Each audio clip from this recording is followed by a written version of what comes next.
Welcome back to the 5% Club. I'm Shayla King, a former C-suite executive turned business and life coach. And this is the podcast for leaders who want it all. The promotions, the paychecks, and luxurious amounts of time for the things that matter most. Each week, I'm going to teach you from my performance and happiness formula what it takes to rise to the top without burnout and overwhelm. Work less, make more, and design a life you love. That's what we do in the 5% Club. Let's go.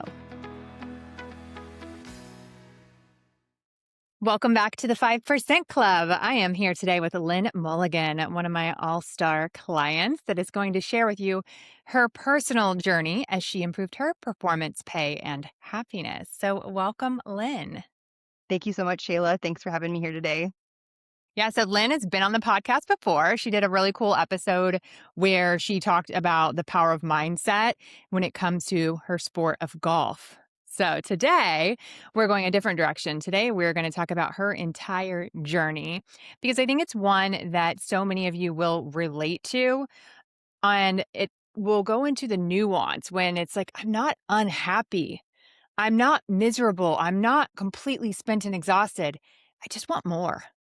And so we're going to talk about that nuance as well. So as we get started, Lynn, will you tell everyone a little bit about you, where you are in the world, what you do? Yeah, definitely. So, hello, everyone. I am Lynn Mulligan, and I live in Omaha, Nebraska. And I lead an enterprise data governance team within the financial services industry. Awesome. And outside of work? And outside of work, I love to play golf. Like Shayla mentioned, I'm a lifelong golfer, an athlete, love sports of all kinds, and have an 8-year-old son. Love it. All right, let's jump right in. I want you to take me to a golf trip. You're at Pinehurst listening to my episode with Ellie, and something hits you. What was Yeah, it? Yes, that was definitely a pivotal turning point in my life in this last year. I was on a girls' golf trip in Pinehurst in North Carolina, and Ellie sent me a link. I knew she had been working with you as her coach, and she sent me a link to Consult Week, which was a one-on-one session with you to learn more about how I could get engaged in working with you. And at that time, that I was at Pinehurst. I was with these awesome ladies in my life that I travel with and go fun places with, golf, and they were just talking about life, their families, their friends, their career journey. I love golf, so I'm in this beautiful environment, and I was like, I'm doing life wrong. Something's not like hitting on all cylinders at this point. And as I listened to the podcast that you guys did, I realized I I need to work with you because I really wanted to invest in happiness and in myself. And at that point in my life, I wasn't unhappy, but I just knew life in my personal life, my work life just really wasn't hitting on all cylinders as I hoped. I think that's such a powerful example because we have a saying in the 5% Club that is, we're grateful and we want more. And I think that we've been told and conditioned so often that we should just be grateful for a good enough life. And can't we realize we have so much more than other people? And we should just feel grateful and stop wanting more, stop complicating our lives, stop always needing that next level. But we're designed for growth, we're designed to evolve, and we feel stuck when we know we're not living out our full potential. And we feel stuck when we're playing by the current playbook. So, I want to talk to you a little bit about that as we go through your journey as well. It's really the first step that women working with me have to realize is that if you follow the world's playbook for you, you will end like the 95% of women that are miserable, burnt out, exhausted, waiting for their kids to get out of their house to start living again, and just ending their life with regrets, with not living as big and bold and beautiful of a life as possible. And so it felt like in that moment, you're like, everything is really good, but it's not where it's supposed to be. Exactly. Yep. So I think that Lynn might be my first client that ever came to me with the priority of happiness. So I always say that people come into my world because I will help you get promoted and paid at any job that you want. And it's one of my specialties. And I absolutely love helping women make a shit ton of money. But the happiness, that's where the real magic is at. And so everyone that comes in, we always talk about ROI.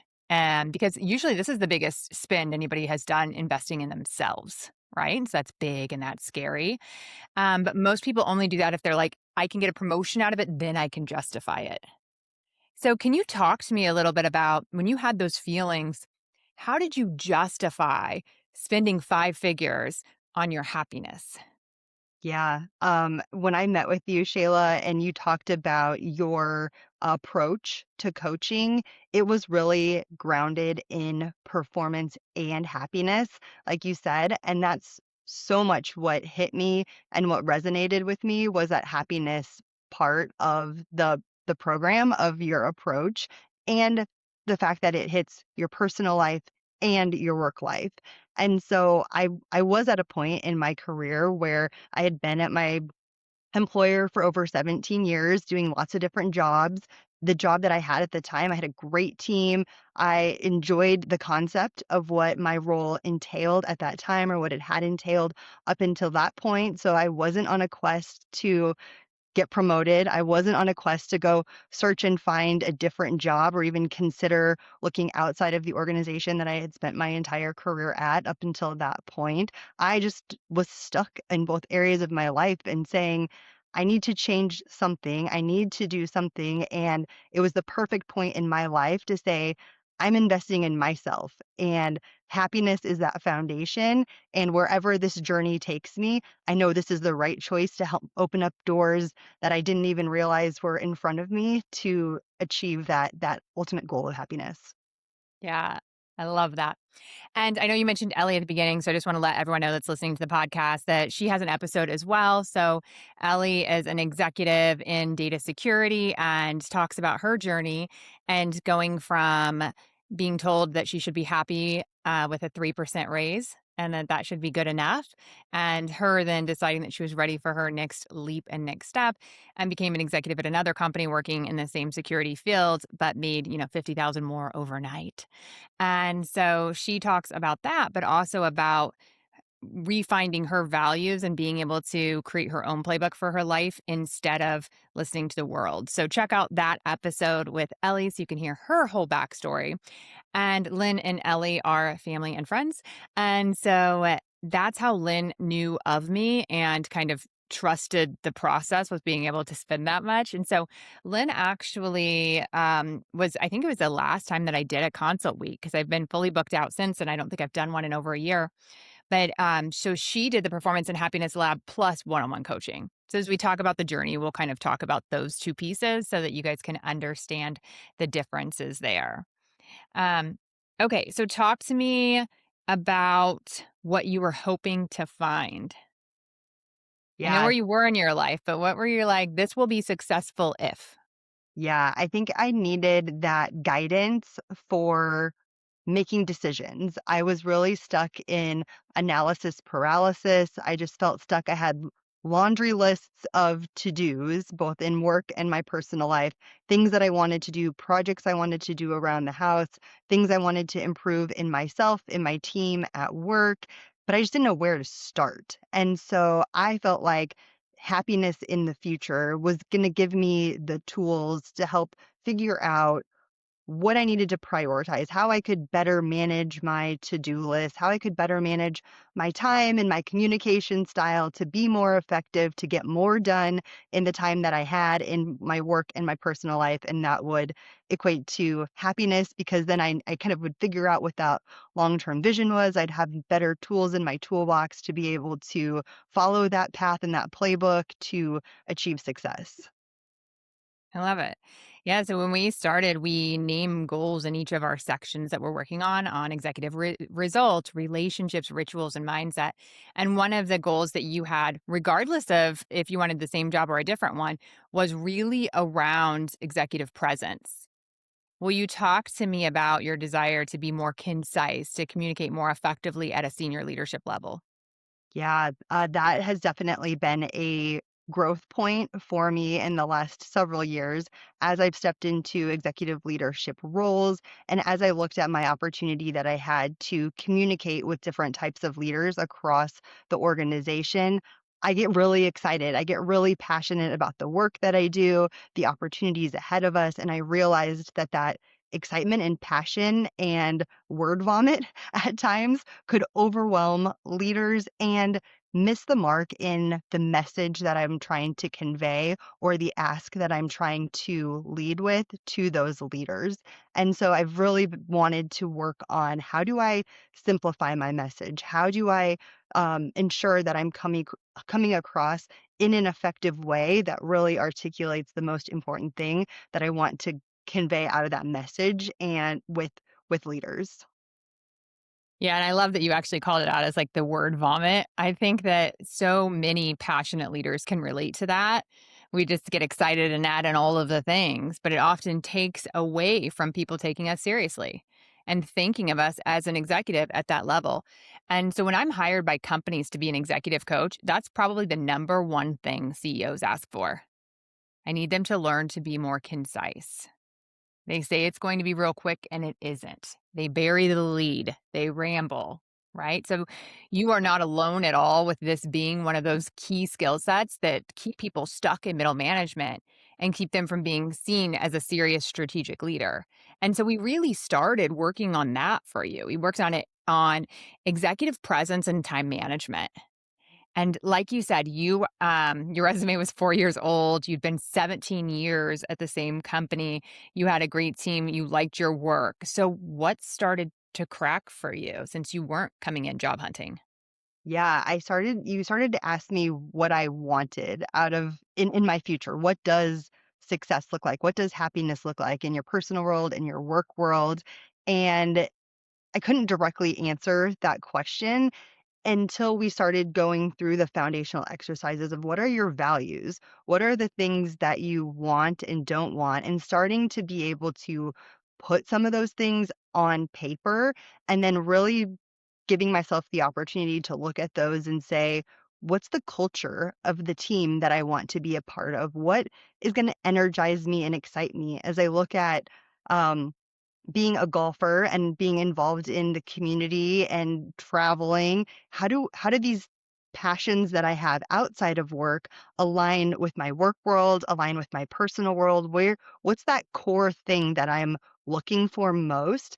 And once I realized that that passion really evolves around connection and collaboration, it unlocked and then aligned with my values as well. As I started to look around at the my work world, I realized that culture and that alignment was not there. And that was really that light bulb moment for me to say, maybe I need to consider something different. And that's where you kind of helped me then start to walk that out a little bit more to really understand what that could look like. Yeah, I love that you started with this. It's like the simplest question, and most women can't answer it. What do you want?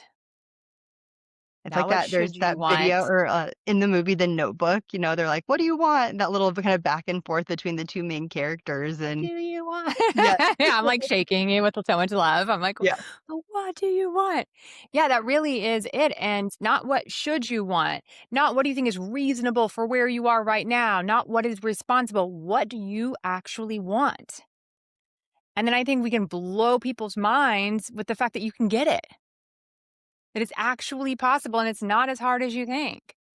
But we don't even slow down enough to let ourselves dream and desire. And so one of the areas we work on a lot is that if you want it, it's right. We have so many things that we want big and small in our lives that we're like, I know I'm not supposed to want this. And don't judge me, but I kind of have a dream. And so by the end of it, you're like, here's exactly what I want. And I'm the kind of woman who goes and gets it. And I love that. You also said that I talked to you about how you can leave somewhere when you're happy. yep, yep. I have seen in the last 5 years, specifically at the organization that I was at, a lot of change, and I think that's normal for any organization in today's day and age. There's change is the constant, whether it's change in structure, like org structure, change in strategies and direction. And I watched a lot of people that were very close to me leave the organization either on their own terms or not on their own terms because of reorganizations. And when you said that you can leave somewhere when you're happy, and I had seen other leaders leave the organization when they were happy or when they had stayed too long and had kind of hit that point in between. And I realized that I wanted to take my career into my own hands and have that choice to be intentional about what I wanted, what kind of culture I wanted to be a part of, and what was next for me in my career journey. I love that because you kinda knew what you were gonna get if you stayed. You knew what plan they had for you. You knew when you would or wouldn't get promoted. You knew what you would and wouldn't be working on and who with. And you're like, "But what if it could be bigger or different or more exciting?" And Yeah. so what we talked about is in the human action model, there's 3 reasons people change, and it's the change process that all humans go through. And the first is being uncomfortable with the current state. And one of the ways you become uncomfortable with the current state is when you realize how much choice you have. Because then you start to realize maybe I am settling for this is the easiest path. And so then you have to have a belief that for a future that looks bright and exciting. And then you have to have a belief that that is actually possible for you. So, can you talk a little bit about how did your confidence after being somewhere for 17 years and really growing up in the organization? I mean, you're a young leader. So, 17 years is like your whole career pretty much, Yep. right? Yep. And so, talk to me about what did you need and how did you cultivate the confidence to be able to even apply? Yeah, so fortunately, I had already been putting in the work to network outside of the organization. So one of the vendors that I worked with does a great job of engaging different companies that also use that same software to collaborate, to meet up. So I had a network of individuals that I had started to get to know over the prior 2 years before. So as I started to open my eyes and start to look on LinkedIn to see what kind of possible opportunities are out there outside of the organization, the stars and the moon really aligned when I found an opportunity at an organization for one of the companies that was part of that group that I was a part of.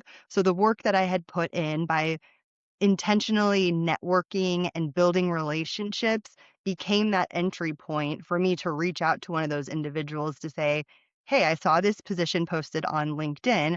It's with your organization. Can you tell me more about it?" So I the had done the work to be able to have that first step in the conversation and get my foot in the door to learn more. And that first conversation really unlocked that confidence of that person to say, this would be a great role. What I know of you, you would be a great candidate for the role. You should apply." So having that Yeah. confidence really also helped give me the confidence to apply. Yeah, the warm network is huge.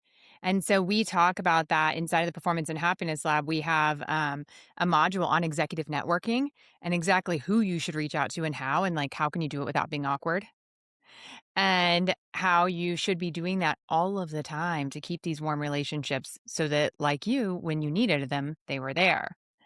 And I remember us going back and forth on the opportunity, and you're like, he thinks I'd be a good fit. I'm like, no shit, Lynn.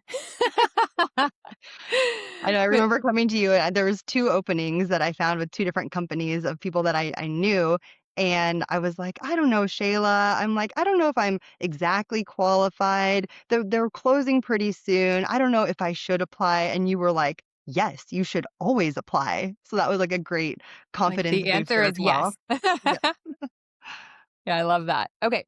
So how did it all end up with this career change? It's been amazing. So fast forward, I did apply for the position.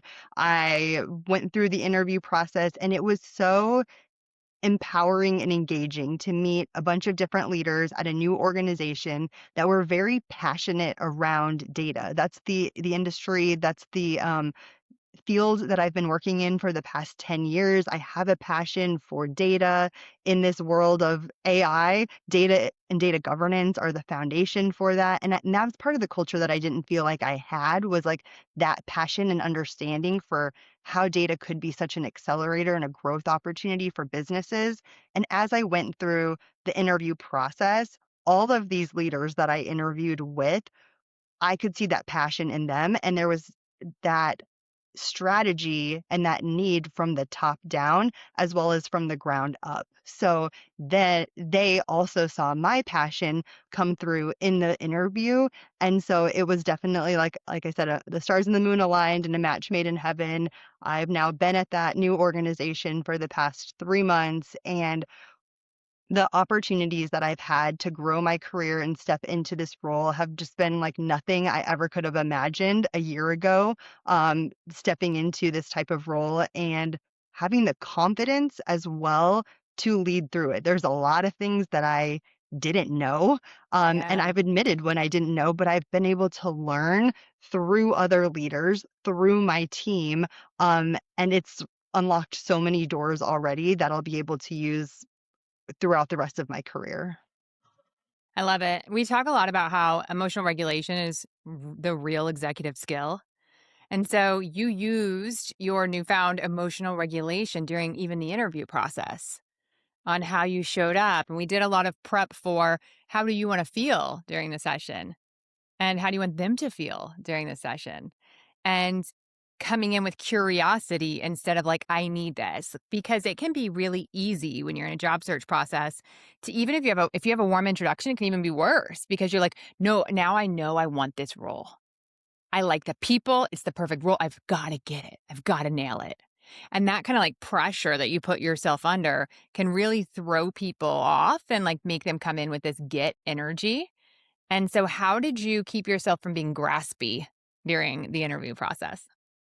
Yeah, I really leaned into curiosity, like approaching it from a networking perspective, figuring out what could I learn from these individuals and how can I showcase what I'm looking for and the type of leadership style that I have to offer through this conversation and really just make it be that a conversation that if it goes forward, great. That's awesome because I really want this role. But if it doesn't, now I've got a whole bunch of new leaders that I may be able to network with and continue to engage with in the future if I don't get this Mm. opportunity. So I've really approached it from that level of just building my network and curiosity.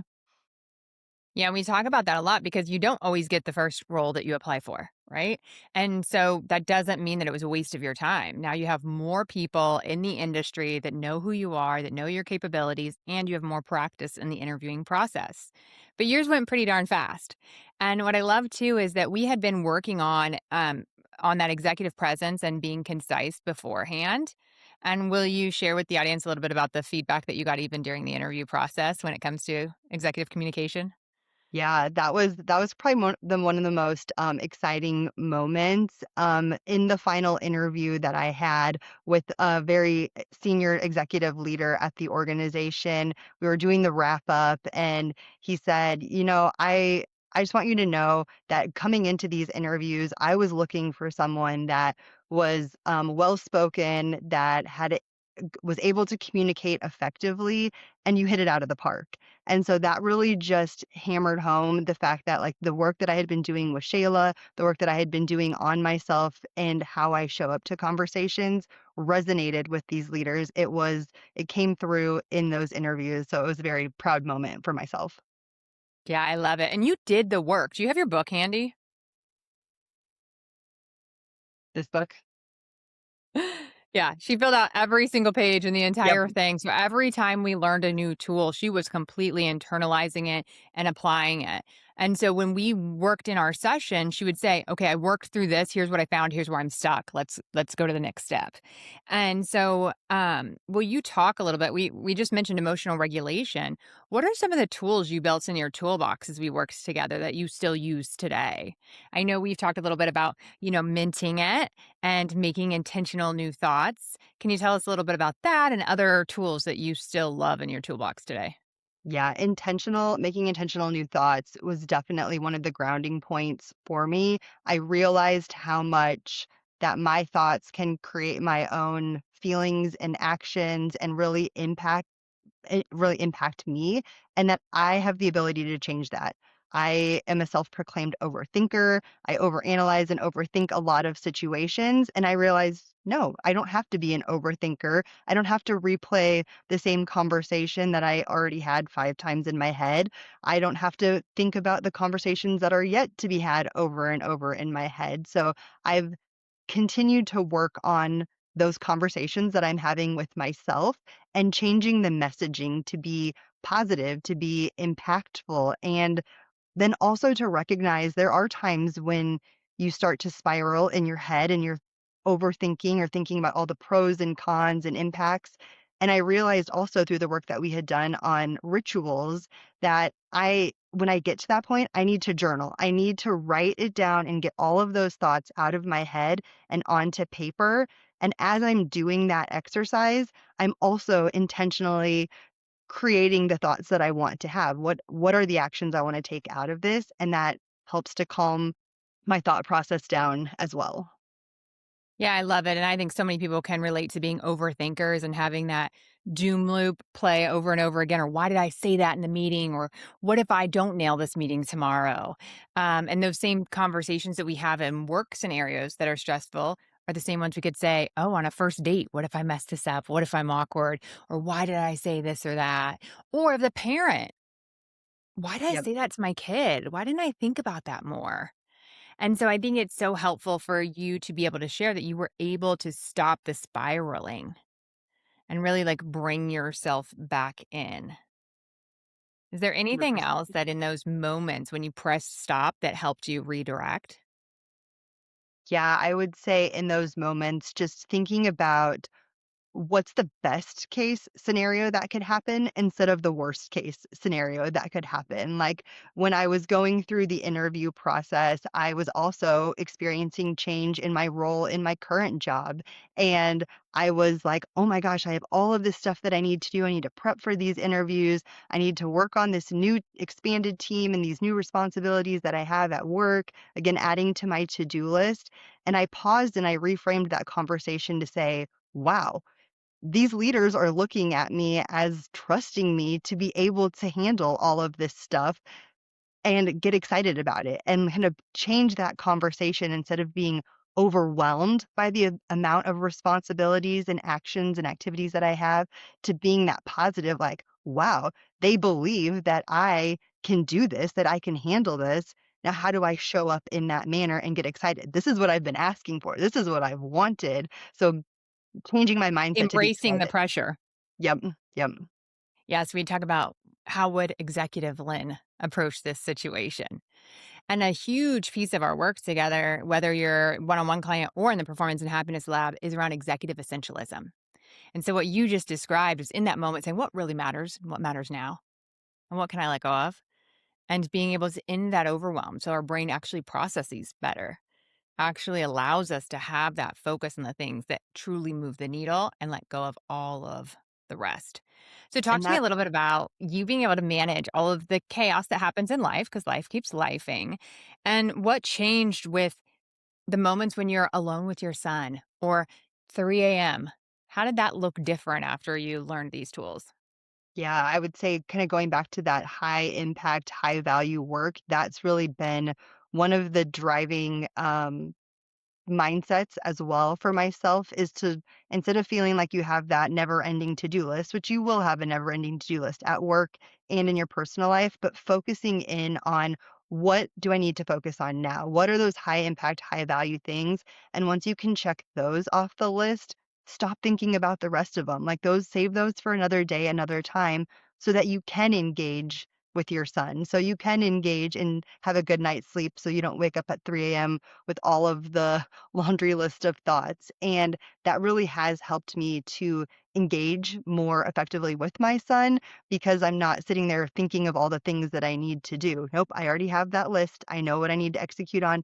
And I'm intentionally planning the time to make those things happen so I can spend time with him. I can go to the park. I can play baseball in the backyard. We can sit down on Friday nights and have movie night and put the phone away and not think about work or other to-do lists and laundry and dishes to do around the house. Yeah, I actually remember one of our sessions where it was like the first time you're like, no, I was like fully in the moment. Like, no to do even came up in my brain while we watched this cartoon movie, and I was just, like, enjoying him, and to me, that's the magic. Yeah. When we can actually appreciate and sink into our life more. And one of the things we worked on during our one-on-one to do that is what you're describing around giving it a time and a place.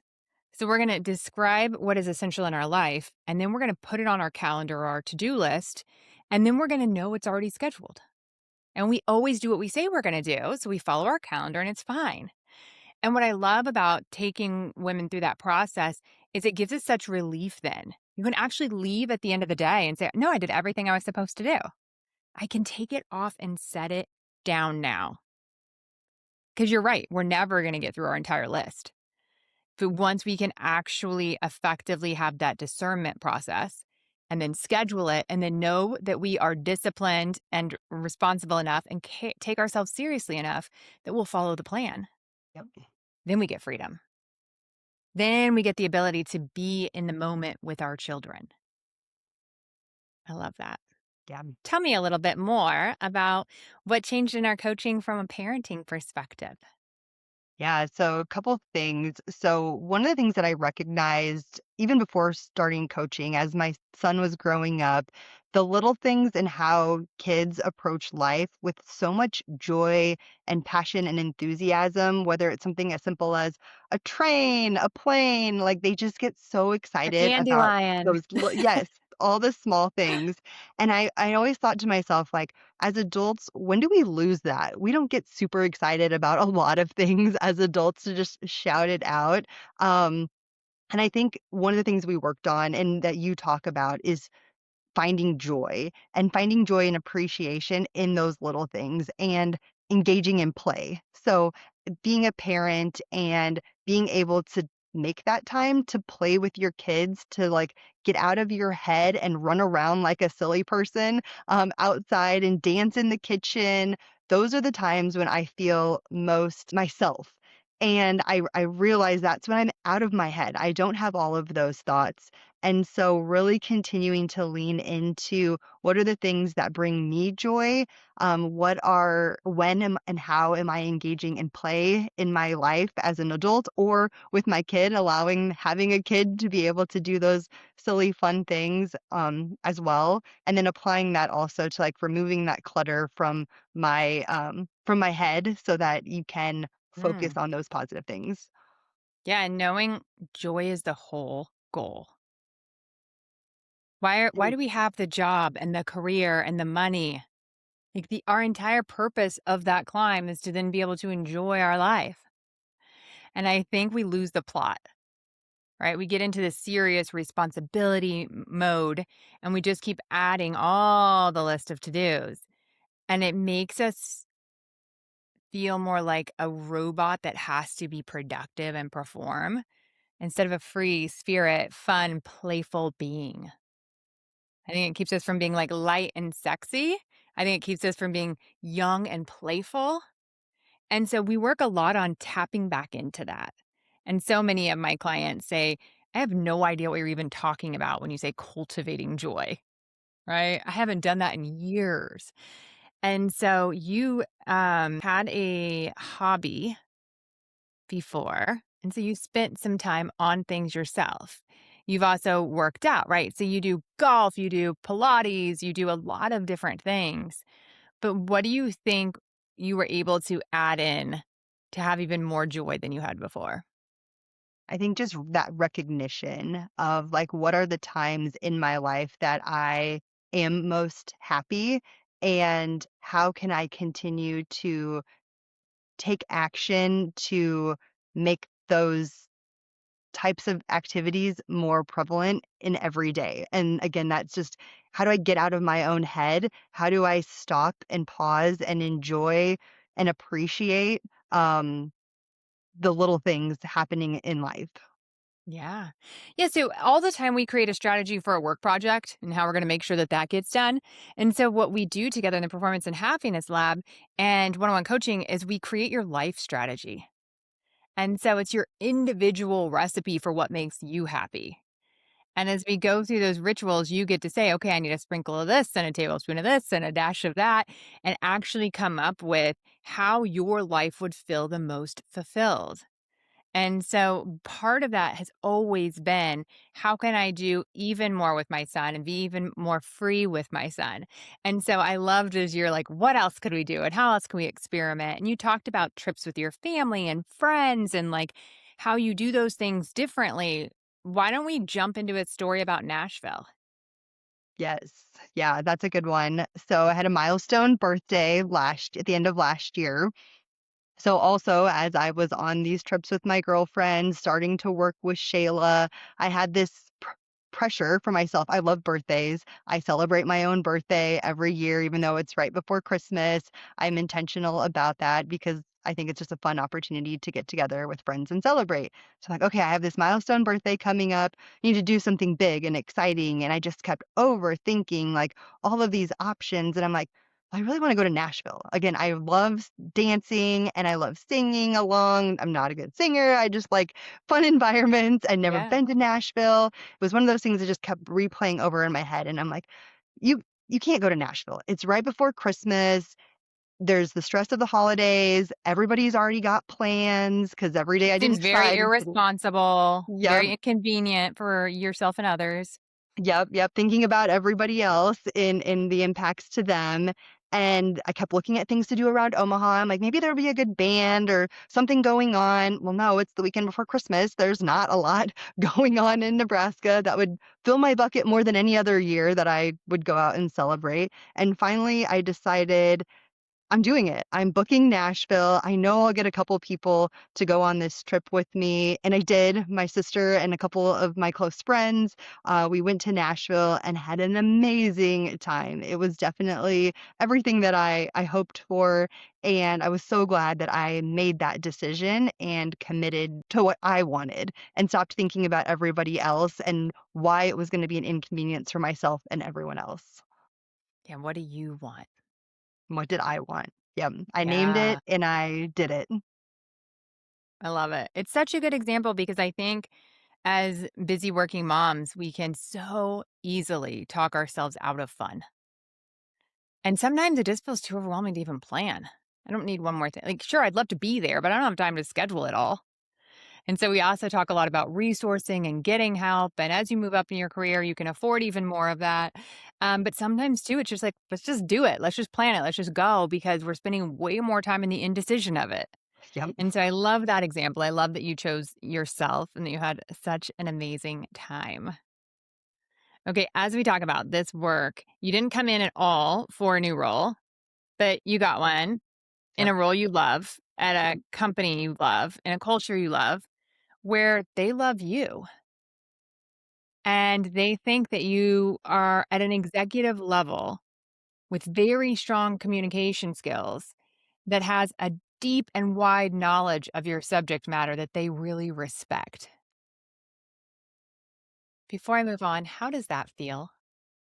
It feels amazing. That appreciation and the fact that individuals that I work with, my leader and others have said that to me directly. They've said those statements that you just made that we love having you here. You're good for us. I really appreciate the time I spend with you. I value your opinions. How can it have only been 3 months that I've worked with you? It feels like it's been 30 years that I've been working with you. So it feels so good to know that you and my peers that were in the PH lab with me all said the culture that I was describing that I was a part of, they're like, "That's not normal. That's not the only way that it has to be. There are other cultures out there where you will thrive." And that's exactly what I found. And it hasn't come with like, there's been a lot of change in the 3 months that I've been in this organization, but through all of that change, I have felt so supported and appreciated, and that goes so far, and I really love that, and that aligns back to that happiness. I am happy in this role because of those things. I love that. And I think for any woman listening, I want you to know how much choice you have. If you're not valued where you are today, if you don't appreciate your culture where you are today, You have options. You have so many options. And so when I work with clients, I always say, I love for you to learn these skill sets while you're in your current role. It's a great sandbox for you to try these things out, right? Because it's hard to set boundaries at a brand new job. And so you and I worked a lot with the transition plan as well. But I want women to know that you have options. And so, first, we'll build the skill set where you are now. And sometimes you'll feel completely different, the same role, same boss, same company. Or sometimes, like Lynn, it will give you even more clarity that you're not in the place that aligns to your values and that you feel valued. And if that is the case, you have so many options. So, talk to me a little more about the support you felt in the Performance and Happiness Lab and how that helped through your journey. Yes, it was a great experience going through the Performance and Happiness Lab, having ladies from all different career fields, all different backgrounds and industries, and realizing that the things that we are each experiencing in our personal lives, in our work lives, it's very similar. We've all are going through many of the same things, and that's why we're working with Shayla, and that's why we're going through this because we know we want more. We want to continue to grow ourselves, and we want to be surrounded by like-minded individuals that are also very passionate about growth and talking constructively about how we can get there, not commiserating on, "Oh, woe is me. This sucks. Oh, more change that I'm going through." It's spinning that conversation to say, what can I control? What actions can I take? And what mindset can I implement to continue chugging through the challenges that life is going to throw at us to be successful and continue to persevere amidst the change and to achieve those objectives that you want? Yeah, I love it. We actually have a rule in the lab that you're not allowed to commiserate pain with people and be like, yeah, me too. It sucks. Oh, I've been through that too. It's terrible. Like we all have plenty of people in our life to bitch to if that's what we need. And but this is a place where people are moving forward, solution oriented. And we're here because we want more. And so your peers will jump in and say, I've been there before. It is hard. Here's how I dealt with it. Right. Or if no one in the room's been through it before, we bring it back to coaching with me and I coach you through it. And so we're never just saying, ugh, yeah, that sucks. I hate my boss too. Right? It's always how can we approach it? What can we do? The other thing that I think is really cool about the group is everyone kind of comes in a little nervous, like, do I fit? Do I belong?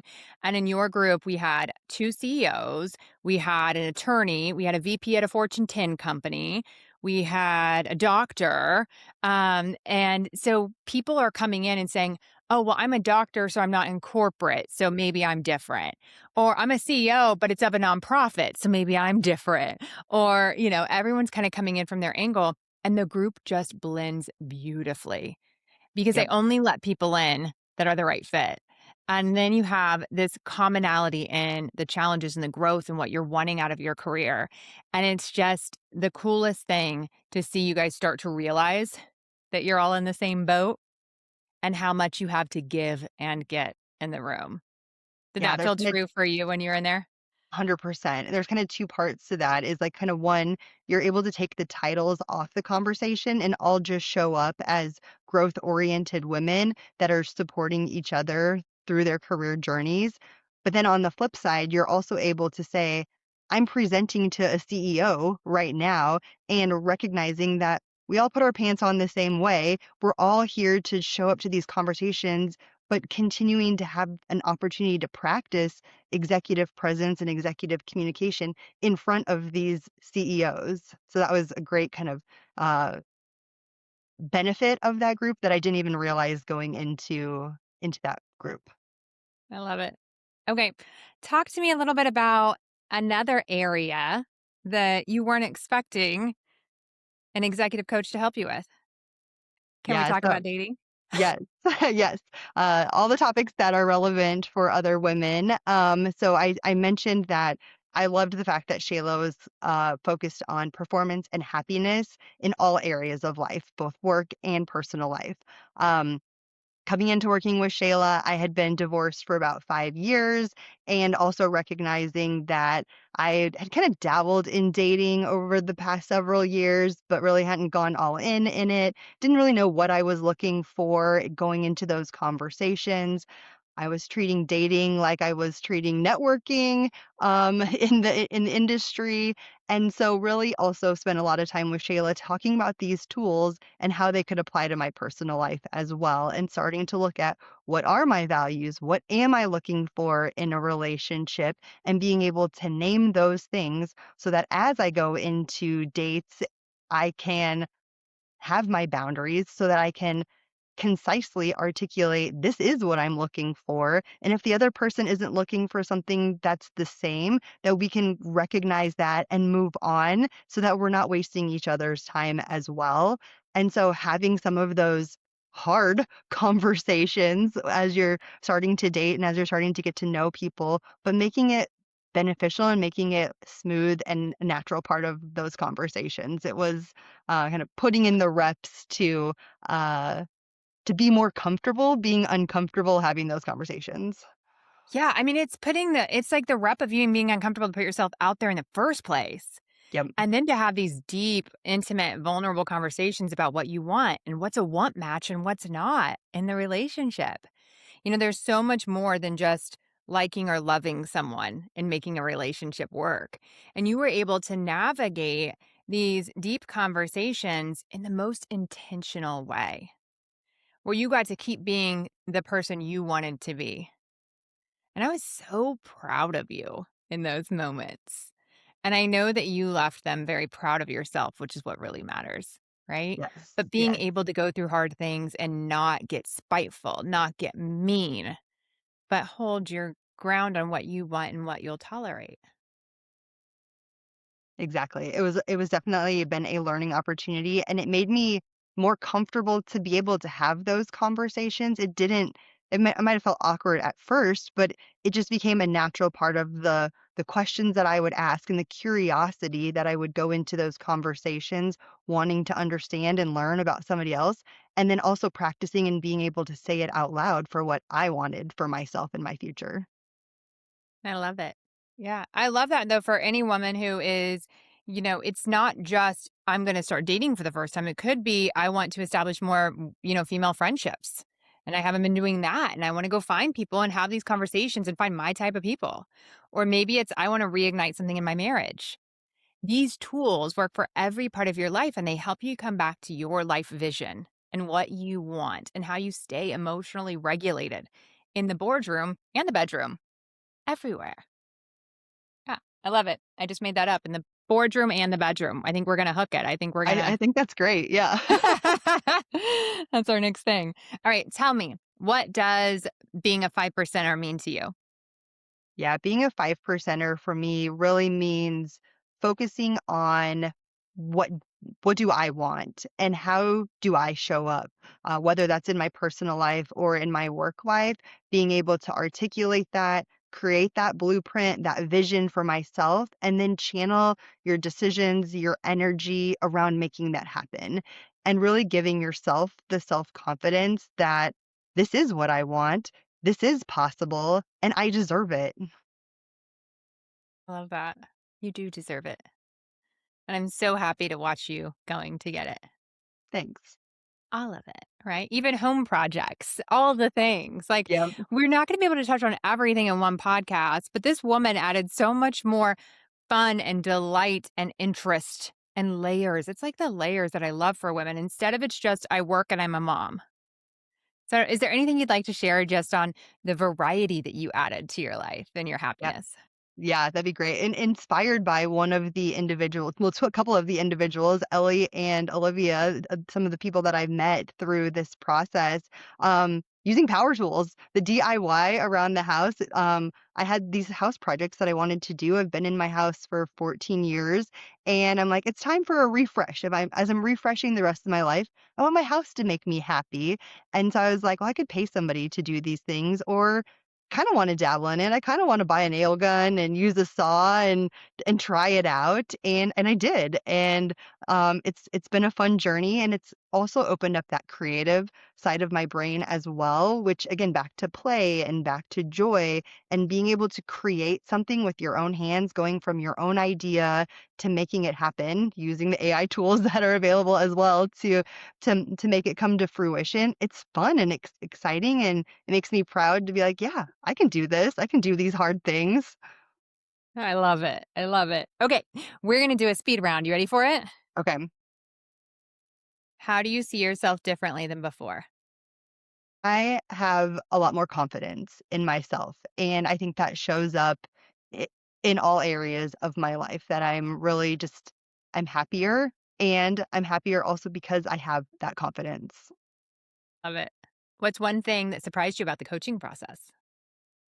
How simple but effective the strategies and the tools and techniques are that you shared. Yeah. Was there a moment when you knew this is working? I think as I went through the interview process, all the way from the initial phases of, yes, apply for the job, coaching me through and using the tools that you provided to do the interviews. I had never interviewed outside of my company in the Right, at 17 17 years. years. Another Yeah. key fact of this conversation, not only had I been at the same employer for over 17 years, I'd never even applied for a job outside of the company, had many jobs internally. So having that confidence, taking that step, and then continue seeing that process continue on, then getting the interviews, having really great interviews, getting the job, starting the new job, like all of those things happened within the last 6 months. And I again, going into these conversations, that wasn't where I intended coming to start working with you. I just wanted to be happier, and that was a byproduct, a positive byproduct of all of this work. So each of those steps throughout that process, as well as, again, the dating. I've had several opportunities to date and meet new people throughout this journey. All of those were moments that I'm like, "Oh, I've got the tools to do this. I can do this. I can do these hard things," and I'm getting in the reps, and I'm enjoying the growth that I've been experiencing. Yeah, that's what it made me think of when you were describing it. It's not just like the success that was happening, it was also how you felt during it. We try to like gamify everything that we work on because none of it's that serious. And when you can make dating not that serious, you can make a job interview not that serious, you can experience it completely differently. Just like you said, we talk about dropping into curiosity. I wonder if this guy will be interesting. I wonder if I'll have a good time or if I'll have a good story. One, of- one of the two is I've probably definitely going to had lots of good happen. stories, and I think my friends are living vicariously through me for Yeah. for some of those They're like, stories. tell us everything. I want the tea. Yes. But it's Okay. been fun too because at first, like, and early on, I was like, I was scared to do any of these things. And so I think that's where having the confidence to do this, like, what's the worst thing that could happen? And kind of getting those out of your mind. And then also thinking about what's the best thing that could happen in these scenarios. And that's what's been most exciting is taking like the scared part off of the table and being excited to experience something totally new. I love it. What would you say to the woman that is on the fence about should I do it myself or should I work with Shayla and get a coach and or be in the PH lab? 100% work with Shayla. Um, invest in yourself. It's been the easiest decision that I've made. I'm so glad that I said yes and invested in myself. I'm investing in my home. I'm investing in other things in my life. I took this time to invest in me, and I'm so glad that I did. That is there anything we haven't talked about today that you want to? Yeah, I think the last thing that I think we were gonna start to talk about it earlier, you asked about it, and then I kinda went in a different direction. The third extension of kind of how I've applied these tools is in parenting. So my son earlier this year, his baseball coach, came to me and his dad and said, "Hey, I feel like your son's just really not engaging in the," like, he loves baseball. Baseball is his favorite sport, and this was, like, a week before the end of the season, and he's like, "I feel like he's just not giving it his all. Does he even like baseball anymore? Like, what's going on? He's not as, like, showing up to games and practices he has in the past." And I was able to use some of the techniques that I've used on myself in my growth and have a conversation with an 8-year-old to ask some of those foundational questions to say, do you like baseball? Here's the feedback that your coach shared with us. What's your reaction to that? And start to have some of those conversations around mindset with him. What does motivate you? It's been a great tool and a process to help instill some of these foundational learnings in an 8-year-old and also be able to bridge that conversation together as a parent to approach the conversation in a different manner as well. And the best part coming out of that after we had this conversation, he admitted, he was like, "No, I'm not showing up in the way that I have in the past. You're right." Like it was a light bulb moment for him. And he recognized that as a young kid. He's very At 8. perceptive, but he was able to say, "No, you're right. We had that conversation and the last week of the season, he was firing on all cylinders, and the coaches said, "I don't know what you said to him, but it worked." So, being able to understand and apply these things and instill it at a young age to kids so that they can help themselves learn and grow and instill these things in themselves along the way. No, it was a very powerful story, and I remember you telling it to me live when it was happening, and the fact that when you asked the question, like, "What do you want?" And we got this feedback. "What's your reaction?" Not like, "I'm saying it's even true." Like, "How do you feel about that?" And he's like, "Yeah." And, like, he was able to internalize and be completely honest and open with you because he didn't feel judged, and you were just exploring. And so you did the process the right way, but you're also teaching him the gift of these tools. So I say this over and over and over again, but the most successful and the happiest people know how to manage their mind, and we're not taught it anywhere. You can get an MBA, you're not gonna be taught it. Our parents don't teach it, they don't teach it at work or at school. So these tools are ones that absolutely help you, as you've seen from Lynn, in every single area of your life, and I think they're the most extraordinary gifts we can give our children. You know, 100%. my baby is 14 now, and hearing our kids start to talk about these tools and use them with their friends and use them back with you and use them with family. We are just going to have children that are more aware of what they feel, what they want, that are less motivated by guilt and shame and the pressure of others, and that have more self-love.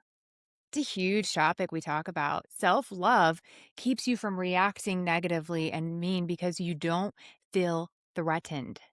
When you truly love yourself, you don't feel threatened by a bad boss or by not getting an interview. And you get to keep that peace and that harmony.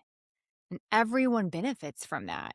We're just not taught that at the end of the day, I'm an executive coach and I can help anyone get promoted and anyone get paid.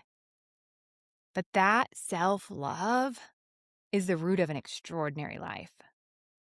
And I mean, as you know, the fact that I was on life support in a coma is what makes this work so important to me, is that we never know when it's going to end. And if you can have one more day where you're in the moment with your son and you're looking at that truck go by and it's so cool, and you're dancing in the kitchen and you're talking to him about his feelings and he can open up to you, that's life. That's the whole game right there. And it can happen at work too. It can be the time that you're presenting and you're full of confidence and knowledge and capability. And you're like, yes, I am on it. And it can be going to bed at night peacefully without a worry. And it's getting the side eye. And we didn't talk about this today, but we talk a lot about this in the lab. It's having silly little people that do silly little things when people are condescending and mean and rude, and we let them. And we keep our peace because we have that self love.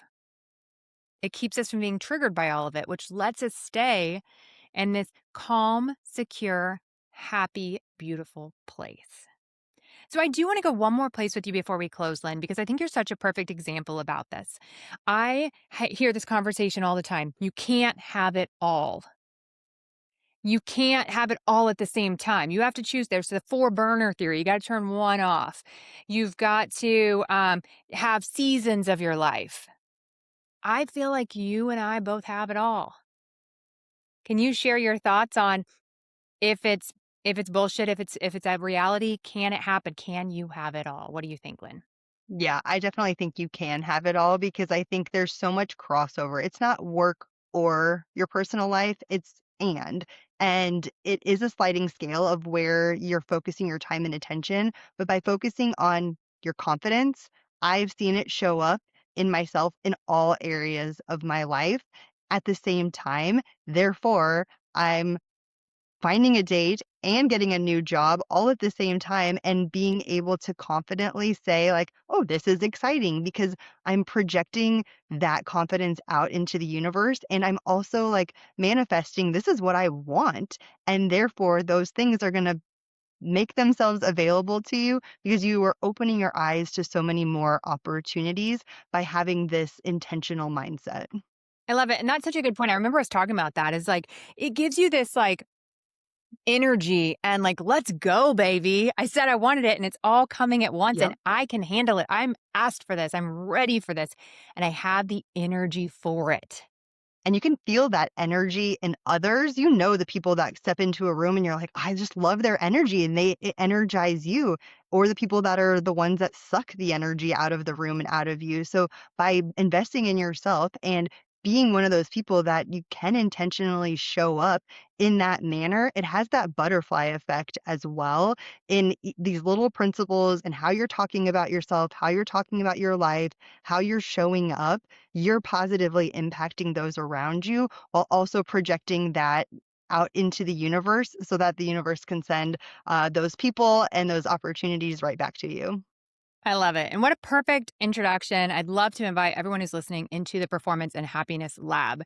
It is the room for women in corporate America, and you get to be surrounded by other people that are like, let's go, baby. Let's have it all. And you actually get to see that some people do. I'm not saying it's perfection in every area at every time.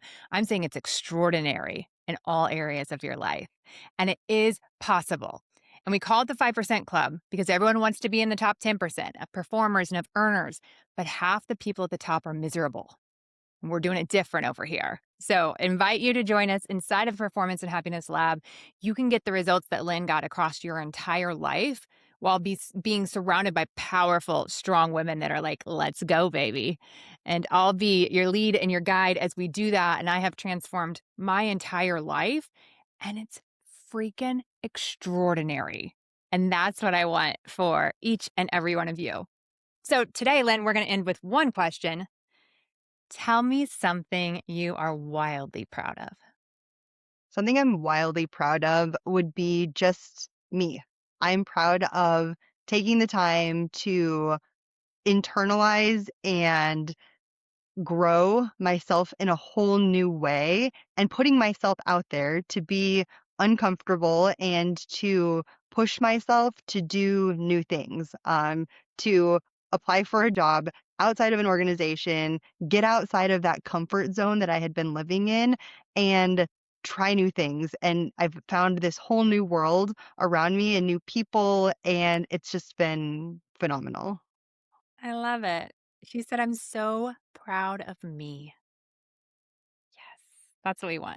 And I'm so proud of you too, Lynn. Thank you Thank for you. spending the hour with us, for sharing vulnerably about your journey. I think you are such an inspiration for women. You can get a new job, you can start dating, you can be a single mom, you can be an athlete, you can have hobbies, you can redecorate your house, and you can have energy for it all while you're reading, while you're learning, while you're growing, while you're investing in yourself.